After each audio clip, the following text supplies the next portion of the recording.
Les objets techniques, services et changements induits dans la société. Les règles d'un usage raisonné des objets communicants respectant la propriété intellectuelle et l'intégrité d'autrui, à savoir les objets communicants échangent des données entre eux, avec leurs utilisateurs, avec des réseaux. Qu'est-ce qu'un objet communicant? Exemple d'un système d'alarme contrôlé par smartphone. De nos jours, de nombreux objets de notre environnement quotidien se mettent à parler entre eux.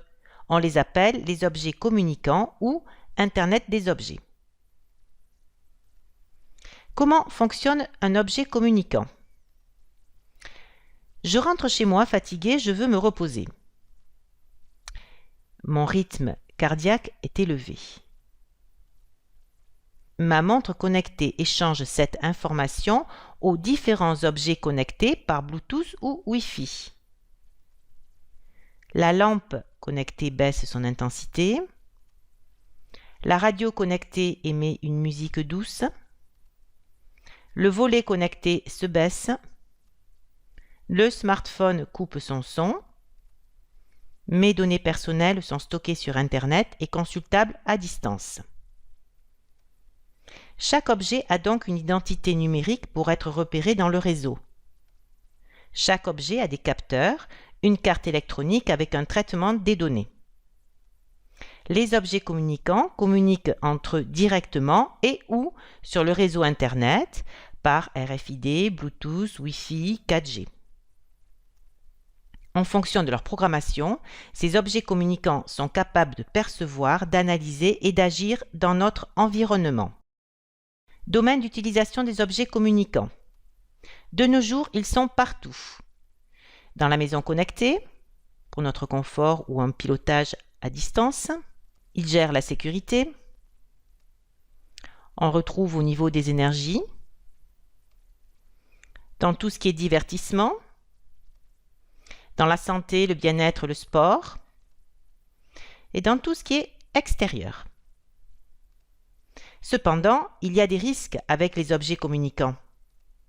Les objets communicants utilisent les données provenant de capteurs et les données personnelles qui sont stockées dans des serveurs sur Internet. Les données personnelles sont protégées par la loi Informatique et Liberté, articles 7 et 8. La CNIL est la Commission nationale Informatique et Liberté. Recommande. Utiliser si possible un pseudonyme pour partager les données, protéger son nom, ne pas automatiser le partage des données vers d'autres services, notamment vers les réseaux sociaux, ne publier les données que dans les cercles de confiance, effacer les données lorsqu'un service n'est plus utilisé. Le respect de règles est indispensable pour garantir un bon usage des objets communicants dans notre société. Règles respectant la propriété intellectuelle. Tout objet créé, tout ce qui est publié sur Internet, que ce soit du texte, des photos, de la musique, de la vidéo, appartient à son auteur. L'auteur peut protéger son œuvre par la propriété intellectuelle ou le droit d'auteur. Alors, on trouve le copyright, utilisation sans autorisation de son auteur interdite, le copyleft, l'utilisation est libre, les licences Creative Commons. Différentes autorisations d'utilisation sont possibles. Le droit d'auteur apparaît en bas du site ou dans Mention légale. Certains objets communicants, particulièrement le téléphone, diffusent facilement des œuvres protégées. Cela est interdit par la loi. Règles respectant l'intégrité d'autrui. Chaque personne a droit au respect physique et moral. Respecter la vie privée, c'est-à-dire ne pas communiquer ses données personnelles, choisir un pseudonyme, mettre un mot de passe afin de sécuriser ses données, ne pas publier de photos ou vidéos de soi ou de ses amis sans l'autorisation écrite des parents ou du responsable légal. C'est ce que l'on appelle le droit à l'image. Ne pas harceler ni diffuser des messages irrespectueux. À savoir faire. Est-ce que j'ai le droit de diffuser une vidéo de moi avec mes amis sur les réseaux sociaux? On doit respecter l'intégrité d'autrui, c'est-à-dire la vie privée. Chaque personne a un droit sur son image. Pour diffuser la vidéo, on doit demander l'autorisation écrite aux parents. Est-ce qu'on a le droit de filmer avec un drone?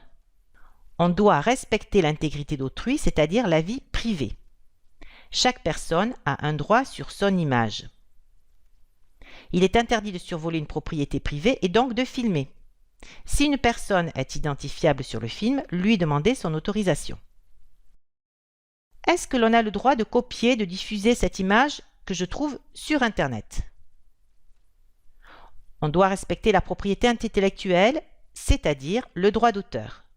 Si cette image est dans un site, on repère en bas du site les droits d'utilisation, le copyright. Si j'utilise un moteur de recherche, on fait une recherche avancée selon le droit d'auteur.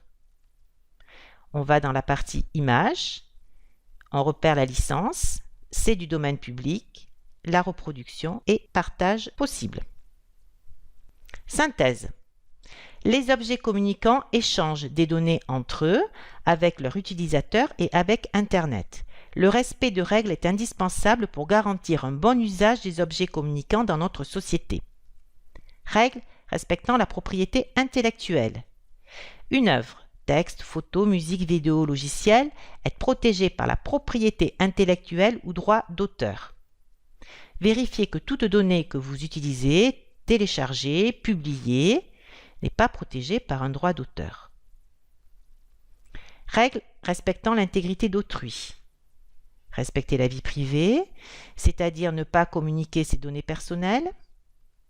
Chaque personne a un droit sur son image.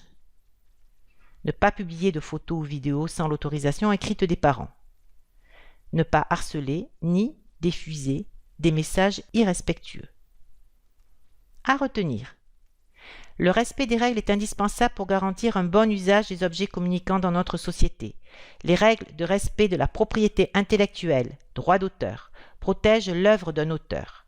Les règles de respect de l'intégrité d'autrui protègent notre vie privée, confidentialité, droit à l'image et nous protègent des messages irrespectueux.